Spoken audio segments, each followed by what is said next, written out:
Genetic Disorder is amazing. This is the 10th episode of the 12th season of CSI. I am 10 episodes into my CSI journey in total, and I think this one might be one of my favourites. It might not appeal to everybody because it's definitely not bloodthirsty, it's not that gory. Usually I love the ones that are quite graphic, but the narrative really appealed to me. So there won't be any spoilers in this discussion for who was responsible for the crime, but I will talk a little bit about other aspects of the episode. And this involves a genealogist who is found dead in the bed of, well, Dr. Robbins's bed, and it's actually his wife who was meeting this genealogist. And I don't want to say too much more about that, but I was very curious to find out what was going on, because I don't think I've ever seen any crime drama. There will be some, of course, but personally I don't think I've seen any where one of the main characters is potentially involved in a crime by marriage. So his wife is obviously instantly a suspect because it seems like she was the only person in the house when he died, when this character died, and they established pretty quickly that it's murder. Who else could it possibly be? I was genuinely desperate to find out. And even though I've only been watching CSI for 10 episodes, already I've built up emotional connections with various characters, and immediately I could feel the pain and confusion on Dr. Robbins's face, and I thought it was a very interesting look at his character, but also his home life, which was new information for me. So I enjoyed learning about the character and getting a bit more information about him. Obviously, that would be a very different experience had I watched the previous seasons. But either way, I really thoroughly enjoyed this narrative, and I honestly didn't know what was going on. I had no idea what the outcome would be, but had I made a prediction, it wouldn't have been where it went. I didn't see it coming.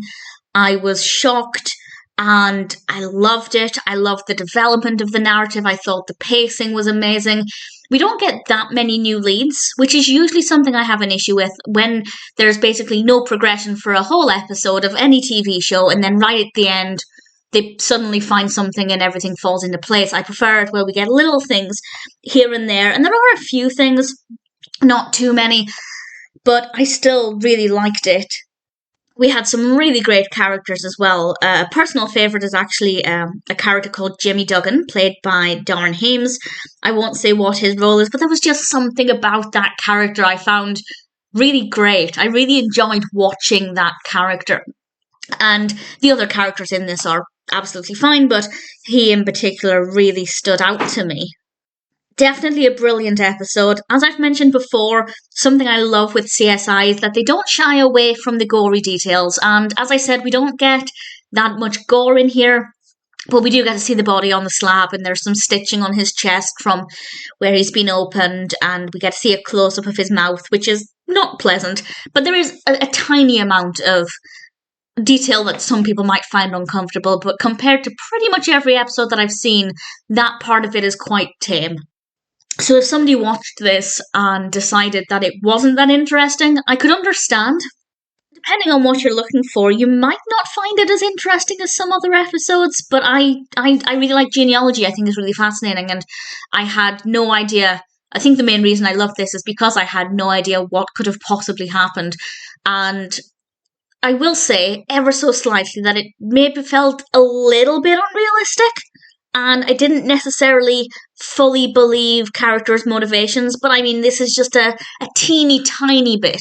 For a brief second, I had a moment of doubt where I thought this just doesn't seem realistic, but then I reminded myself that people commit crimes in bizarre circumstances every single day, so I was able to get over that pretty quickly. But in general, absolutely loved it.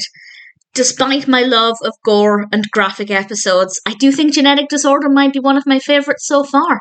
Definitely one. Even though I know what happened now, I'd be quite happy to watch it again.